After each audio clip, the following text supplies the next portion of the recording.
Hola, muy buenas tardes, espero que se encuentren muy bien. El día de hoy les traigo mi actualización por la situación del frente en la guerra de Ucrania para el día 1 de abril de 2023. Antes de empezar me gustaría pautear un poco cómo hacer la conversación en este video. Primero voy a referirme hacia Bakhmut, donde hay muchos reportes que hacer y donde hay mucha información que hay que analizar y desmenuzar. Y finalmente quiero hacer lo mismo hacia el final del video sobre el frente de Zaporilla. Pero bueno, antes de empezar me gustaría recordarles también que suscribirse es la mejor manera de apoyar el canal, entonces si les gusta este tipo de contenido, por favor hagan clic en ese botón. Pero bueno, sin más preámbulos, comencemos y vamos directamente a Bakhmut. Y a pesar de que este mapa, que es el de Deep State UA, que es una fuente pro-ucraniana, no lo refleja, se puede confirmar ya que desde el día de ayer las fuerzas de Wagner, quienes son las que están operando por parte del ejército ruso dentro de la ciudad de Bakhmut, ya están oficialmente dentro de lo que es el centro de la ciudad. Y esto lo podemos ver en el mapa de Suriyak Maps. Los que ven mi contenido regularmente saben que yo al mapa y a los reportes de Suriyak Maps los tengo en una gran estima, ya que es una muy buena fuente, una fuente neutral, que es bastante rápida en actualizar la información sobre la guerra y que además lo hace en base a geolocalizaciones, entonces son básicamente confirmaciones absolutas. Voy a dejar su Twitter y su mapa en la descripción a quienes les interesa. Y bueno, Suriyak geolocalizó las tropas de Wagner dentro de esta porción de la ciudad, que ya es oficialmente el centro de la ciudad, y específicamente se reporta que las tropas de Wagner están capturando ciertos edificios que son de altura, de una altura bastante significativa en comparación a lo que es el resto del asentamiento, por lo que están mejorando cada vez más su posición dentro del combate de Bakhmut. Y esto nos revela varias cosas que básicamente ya vienen siendo una constante hacia el último tiempo, que es que las fuerzas ucranianas cada vez están liberando una defensa más débil de lo que es Bakhmut en sí, y esto es algo que vamos a intentar explicar un poco más tarde dentro de este segmento cuando ya entreguemos toda la información. Y esto principalmente se ve en los constantes avances que han tenido las fuerzas de Wagner en el último tiempo hacia el sur de la ciudad y también considerando este último avance. Bueno, recordemos que hace un par de semanas las fuerzas rusas intentaron cruzar desde el este de la ciudad, cruzar el río Bakhmutovka para entrar en esta misma porción que las fuerzas rusas capturaron el último día, pero esta fuerza de avance fue rechazada completamente por las defensas ucranianas que tuvieron combatieron bastante bien y hicieron una defensa bastante certera y bastante exitosa. Bueno, esta defensa ya no se mantiene. Esta sección fue atacada desde el sur y probablemente también desde el cruce del río Bakhmutovka y fue rápidamente derrotada. Y bueno, también hay que considerar que algunas fuentes rusas están hablando de que los combates dentro de la ciudad ya se liberan en el edificio del Estado municipal, por así decirlo, de Bakhmut. Sin embargo, no hemos visto mayor confirmación visual, entonces esta información puede haber sido una exageración o puede haber sido bastante prematura. Básicamente, toda esta información nos indica que la defensa hacia el sur de Bakhmut y la defensa del centro de Bakhmut está cada vez más débil. Y bueno, esto también quiero analizar tres tipos de información, tres corrientes, tres pedazos de información que hemos tenido en el último tiempo con respecto a Bakhmut. Y el primero de estos es un reportaje que emite el diario El País a un soldado ucraniano de nombre Gennady, si no me equivoco, donde él habla de las dificultades que están teniendo las tropas en Bakhmut, varias de estas que ya teníamos por confirmado, que es la falta de suministros, la falta de alimentos, la falta de equipamiento médico, la falta de municiones, de armas pesadas, etcétera, etcétera. Pero también habla de la poca preparación que tienen los defensores de Bakhmut. Y esto se debe principalmente, y esto confirma una información que se manejaba, pero era básicamente rumores, que las fuerzas que están defendiendo Bakhmut por parte del ejército ucraniano son principalmente defensa territorial. Y ahora hay que recordar qué son las fuerzas de defensa territorial. Son personas que al inicio de la guerra voluntariamente se unieron a lo que era este sistema de defensa territorial, que implicaba que iban a tener un entrenamiento más reducido, pero que iban a poder ser llamados únicamente para luchar en lo que era su región.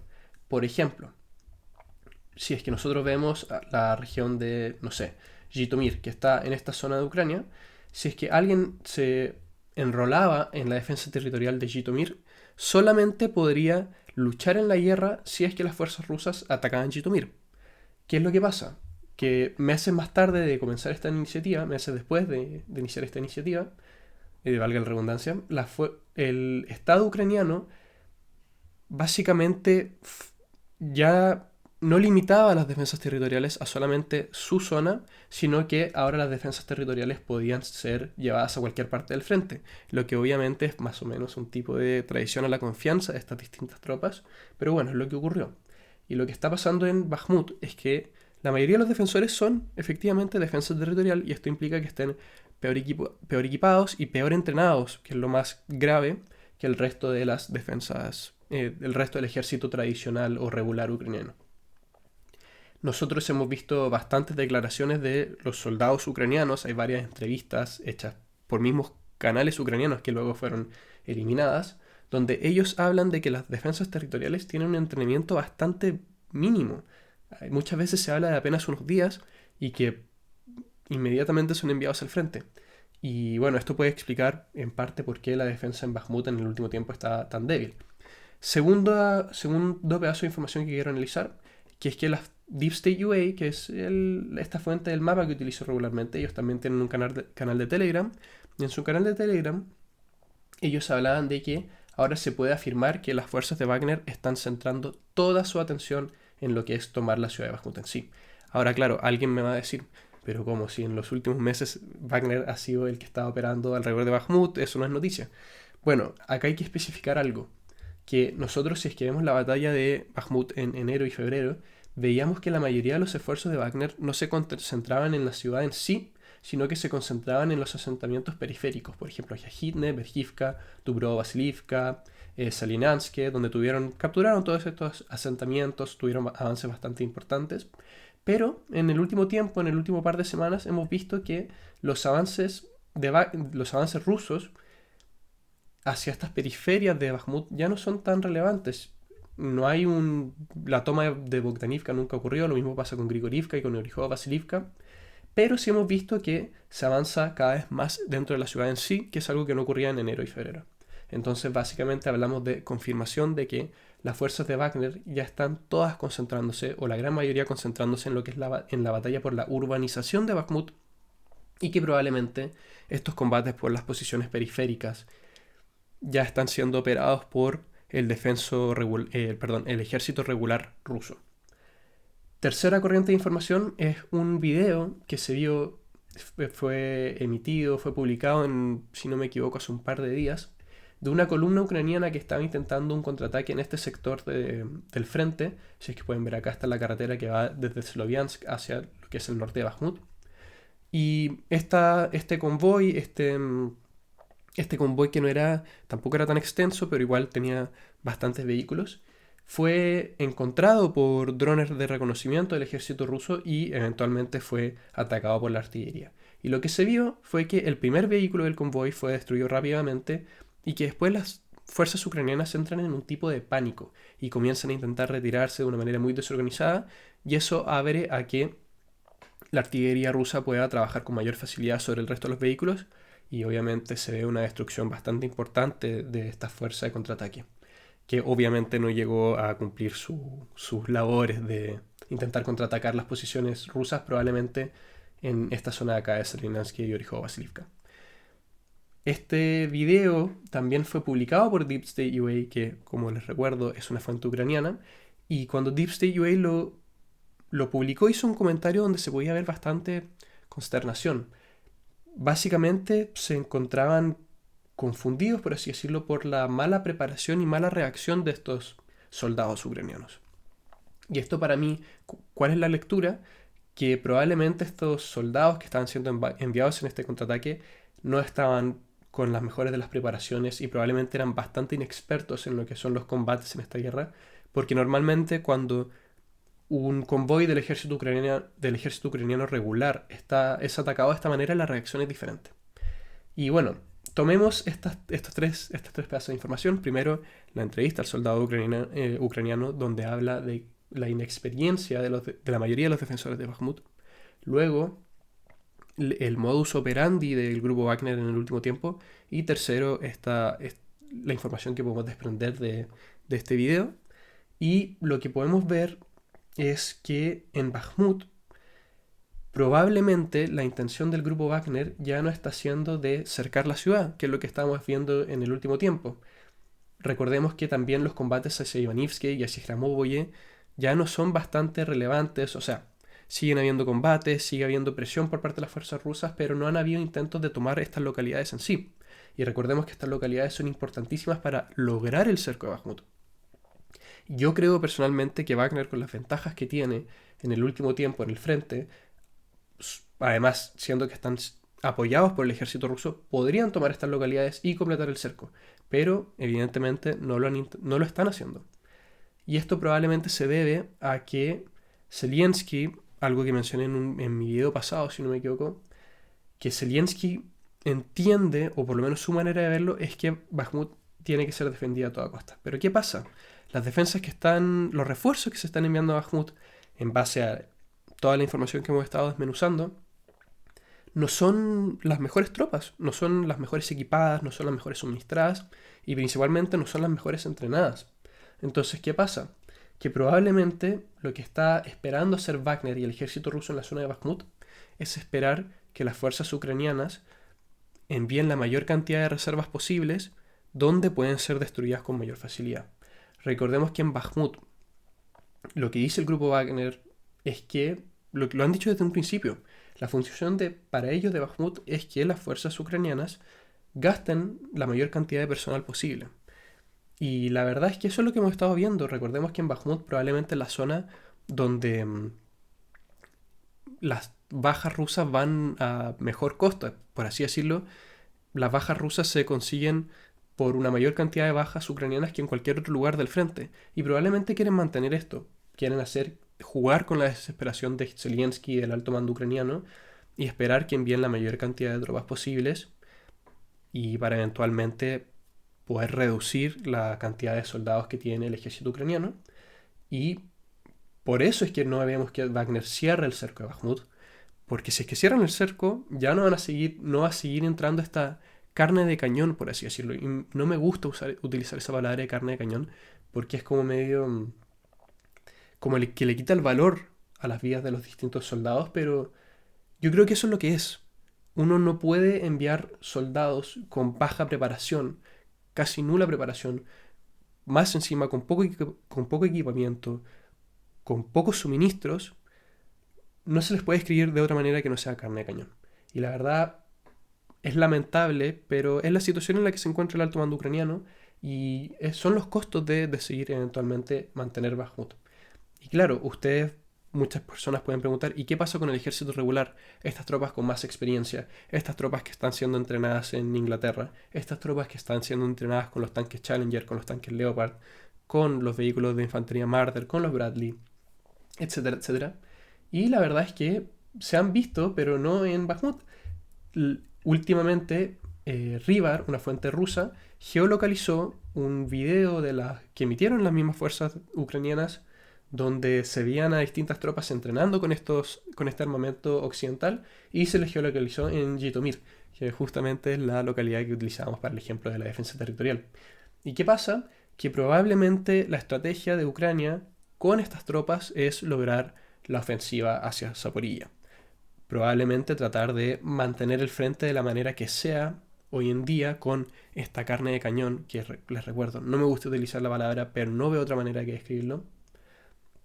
Mientras se siguen entrenando estas tropas de mayor calidad, se les sigue equipando, se les sigue instruyendo en cómo utilizar este nuevo equipamiento que han recibido, que probablemente va a tener mucha importancia en el futuro de la guerra, para eventualmente utilizarlas en la supuesta ofensiva que las fuerzas ucranianas y los distintos reportes hablan de que se va a realizar hacia la zona de Zaporilla. Ahora, también en mis videos he hablado de por qué esta ofensiva hacia Zaporilla se puede dificultar, pero la verdad es que, como he mencionado anteriormente también, el alto mando ucraniano ya está... Son de las pocas cartas que les queda por jugar. Para mantener el apoyo occidental necesitan empezar a mostrar éxito en distintas direcciones y probablemente el lugar al que están apuntando es Zaporilla, no solamente por su importancia estratégica, sino porque también la importancia comunicacional de esta victoria.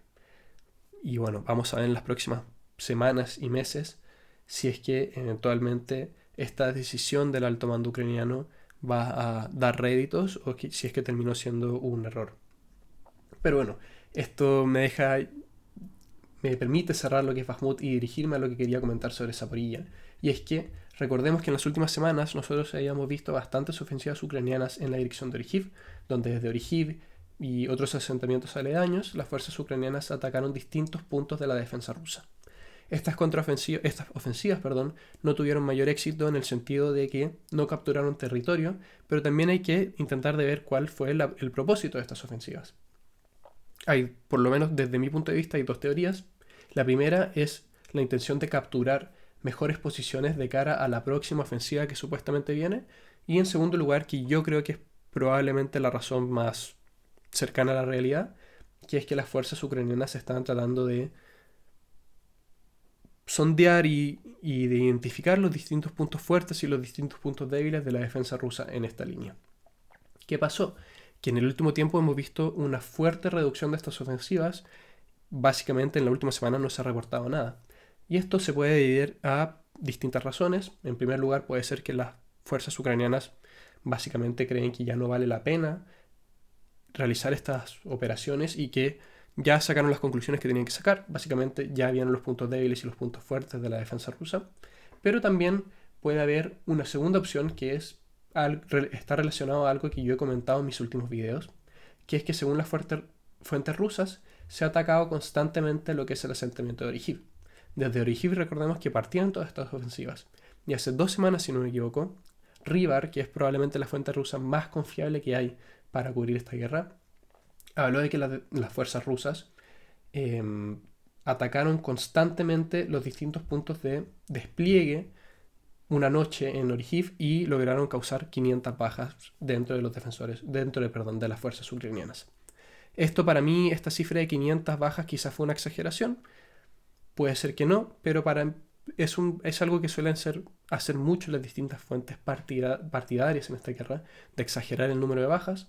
Pero bueno, para mí lo importante no son las bajas, sino que el impacto. Y la verdad es que una reducción en la operación de estas ofensivas pequeñas de las fuerzas ucranianas desde Orihiv puede deberse a estos constantes ataques. Ahora, probablemente la realidad es una mezcla de estos dos factores, la falta de personal para realizar estas operaciones ofensivas y también que probablemente las ofensivas que se realizaron anteriormente ya identificaron identificaron en parte los distintos puntos fuertes y los puntos débiles de la defensa rusa. Pero bueno, sobre la línea de contacto, sobre la línea del frente, no hay mucho más que mencionar. Hay que recordar que siguen los combates de artillería hacia la zona de Vuhledar, que es esta zona de acá. También sobre Avdiivka, que ha sido uno de los focos de los últimos videos. Los combates siguen siendo bastante fuertes, pero parece ser que las defensas ucranianas ya lograron parar un poco los avances rusos y que están organizando una defensa bastante más efectiva. Pero recordemos que hacia esta zona para los dos bandos siguen habiendo bastantes bajas. Y por último, hay que reportar un pequeño avance de las fuerzas ucranianas hacia la zona de Bilogorivka, donde lograron tomar ciertas posiciones en altura, ciertos montes, por así decirlo, que lograron mejorar la defensa de lo que es esta zona. Recordemos que Bilogorivka es muy importante para un potencial ataque ruso hacia la dirección de Siversk.